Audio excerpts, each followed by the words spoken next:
سلام، ما برگشتیم. سلام، ما برگشتیم. Dr. Beth Colby from Talk Mental Health. دکتر بت کالبی هستم. I'm going to talk about anxiety. امروز در مورد اضطراب صحبت میکنم. Its physical and psychological components. نشانه های فیزیکی و روانی دارن. When it becomes a problem and affects people's everyday life. موقعی که چه موقع باعث اشکال در زندگی و تاثیرگذار روی زندگی شما میشن. And briefly mention some anxiety disorders, which are mental illnesses where anxiety is the main symptom. و به طور خلاصه در مورد اضطراب صحبت میکنن که چه بیماری های روانی ممکنه علائمی از اضطراب رو داشته باشند. Anxiety is a symptom, not a diagnosis. اضطراب نشانه های از بیماری ها ممکنه باشه. خودش به عنوان بیماری شناخته نشده. It is completely normal to feel anxious. خیلی طبیعیه که شما احساس اضطراب کنید. When there's a threatening situation. وقتی که در شرایط خطرناکی در زندگی قرار میگیریم. This could be before an exam or a job interview. ممکنه قبل از یه امتحان باشه یا قبل از مصاحبه برای پیدا کردن یه شغل جدید. Or before seeing a doctor or psychiatrist, but I hope that I'm not scary. حتی قبل از دیدن یه دکتر یا روانشناس که من امیدوارم من ترسناک نباشم. Anxiety is good for us because it keeps us alert and helps us perform well. اضطراب برای همه افراد مناسبه در حد عادی به خاطر اینکه ما رو در مواجهه با خطرها امن نگه می‌داره. It also helps prepare us to run away from a threatening situation or to fight it. مثل اینکه در زمانهای خطرناک از زندگیمون احساس خطر می‌کنیم و فرار می‌کنیم یا مقابله می‌کنیم با اون خطر. The anxiety should then stop when the threatening situation is over. اضطراب شما موقعی که اون شرایط خطرناک برطرف میشه هم باید از بین بره اگر عادی باشه. Everybody has a low grade level of anxiety. هر شخصی نشانه‌های پایین و معمولی رو از اضطراب در وجودش داره. This is lower in people who have a more laid back and relaxed attitude to life. این نشانه ها در افرادی به قول خودمون خیلی آسونگیر یا تنبل که نمیشه گفت بیخیالن نسبت به زندگی، درجه اضطرابشون هم پایین تره. And it's higher in people who have a more cautious or risk averse attitude to life. و در مورد افراد دیگه‌ای که در مورد زندگیشون سختگیرتر هستن ممکنه درجهش بالاتر باشه. When people feel anxious, they feel uncomfortable, tense, worried or fearful. وقتی که نشانه اضطراب در کسی ظهور میکنه ممکنه یه حرکت عصبی نشون بده یا وحشت داشته باشه یا احساس راحتی از اونجایی که هست رو نداره. And psychological symptoms people may experience when they suffer from anxiety. نشانه‌های خیلی زیاد فیزیکی و روانی هست اگه کسانی که اضطراب رو تجربه کنن. Not everybody will have the same ones. اما همه این نشانه‌ها رو مثل هم ندارن. Physical symptoms include palpitations when people's heart beats strong and fast. از نشانه‌های فیزیکی مثل بالا رفتن ضربان قلب. People may sweat. ممکنه عرق کنین به شدت. Their face go pale. رنگ صورتتون بپره. Dry mouth. دهانتون خشک بشه. Muscles feel tense and painful. ماهیچه هاتون بگیره یا دردناک بشه بدنتون. They may tremble and shake. ممکنه لرزش بگیره بدنتون. They may have numbness in their fingers, toes and mouth. ممکنه احساس خواب رفتگی یا سوزن شدن در انگشتان دست و پا یا دهانتون بکنین. They may breathe fast. ممکنه خیلی به سرعت تنفس کنین. Feel dizzy, lightheaded or faint. ممکنه سرگیجه بگیرید یا حتی غش کنین. Have stomach pains. دل درد.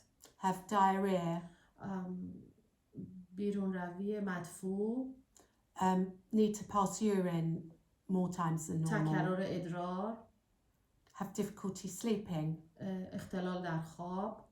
Have headaches, backaches, other physical pains. سردرد، پشت درد یا دردهای مختلف در اعضای بدن.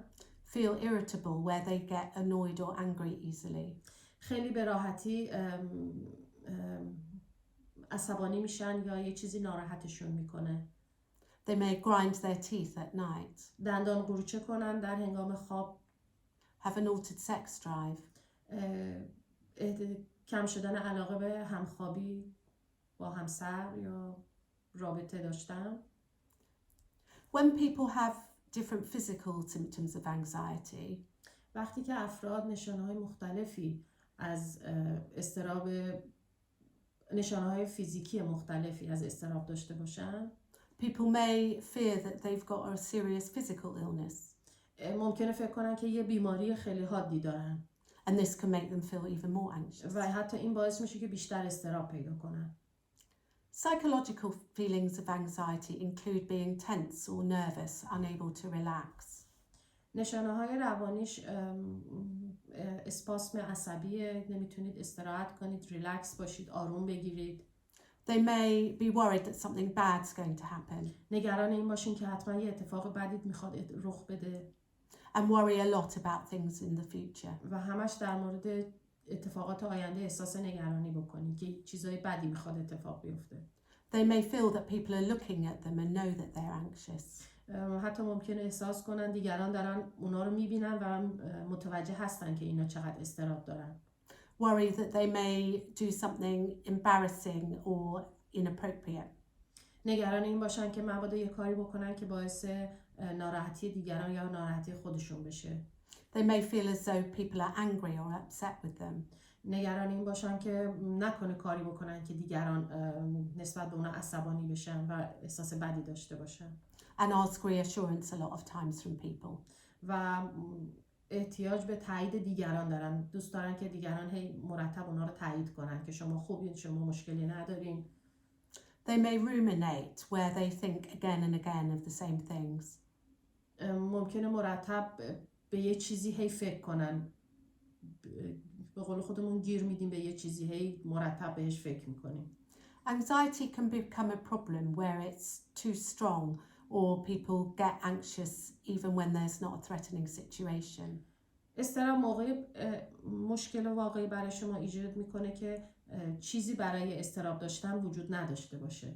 This can affect people's lives and stop them doing things that they want to do. بر زندگی شما اثر میگذاره و باعث میشه که کسانی که اضطراب دارن The symptoms are so distressing that people may feel that they can't go out to work. موقعی باعث استرس میشه که بعضیا فکر میکنن نمیتونن حتی برن سر کار Or go out and meet other people. یا حتی از خونه برن بیرون بقیه افراد رو ملاقات کنن. And people may stay at home and avoid situations where they feel anxious. و ممکنه که خودشون از این شرایط دور نگه دارن، توی خونه بمونن، ترجیح میدن بهتره به جای اینکه برن بیرون و اضطراب داشته باشن. If people do these things as a result of anxiety, it may be that somebody has a mental disorder where anxiety is the main symptom. اگر کسی این نشانه‌های اضطراب رو داشته باشه ممکنه یک بیماری روانی رو داره که نشانه‌های اضطراب در اون وجود داره. A common anxiety disorder is generalized anxiety disorder where people feel anxious at any situation or time. یکی از این بیماری‌ها اضطراب عمومیه که همیشه در همه حال افراد اضطراب دارن. Or another one is post-traumatic stress disorder where people would have experienced something really life-threatening like a car crash and they feel really anxious because they feared for their life. یکی دیگه از علائم اینه که مرتب یه صحنه بعدی رو که توی زندگیشون دیدن به خاطر بیارن. مثلا یک صحنه تصادف بوده یا شخصی در جنگ بوده، در زندگی روزمرهش مرتب اون صحنه رو به خاطر میاره. Or where they've seen something really horrible happen like somebody being shot. یا صحنه رو دیده مثلا کسی کشته شده و مرتب این صحنه رو به خاطر میاره. People will then experience the same situation in their daily life. این اشخاص مرتب اون صحنه رو که درش وجود داشتن رو به خاطر میارن در زندگی روزمرهشون، در صورتی که کارهای دیگه رو دارن انجام میدن. And people will feel the same as they did when that situation happened the first time. و همش اون احساسی رو دارن مثل اون روزی و اون لحظه‌ای که توی اون اتفاق وجود داشتن. And they also have bad dreams about it at night. و حتی شب هم ممکنه خوابای بد ببینن در رابطه با اون اتفاقی که در گذشته دیدن. Another example of a mental disorder is obsessive compulsive disorder. People might wash their hands a lot or keep checking that they've locked the house or turned the oven off. یکی دیگه از بیماری هایی که اضطراب نشونشه که همه ما یک نوعی خوب میشناسیمش وسواسه که ممکنه خیلی دستتون رو میشورین که بیماری نگیرین یا مرتب دری رو که قفل شده چک میکنین که مطمئن بشین قفل شده. This is where people are overly worried about their and their family's health and safety.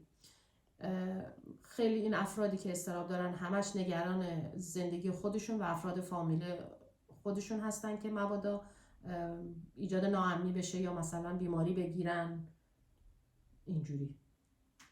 In summary, we've talked about the physical and psychological components of anxiety. به طور خلاصه ایشون در مورد علائم فیزیکی و روانی اضطراب صحبت کردن.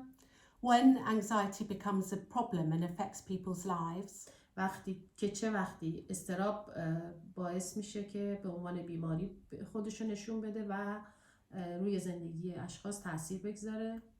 mentioned a few anxiety disorders where anxiety is the main symptom.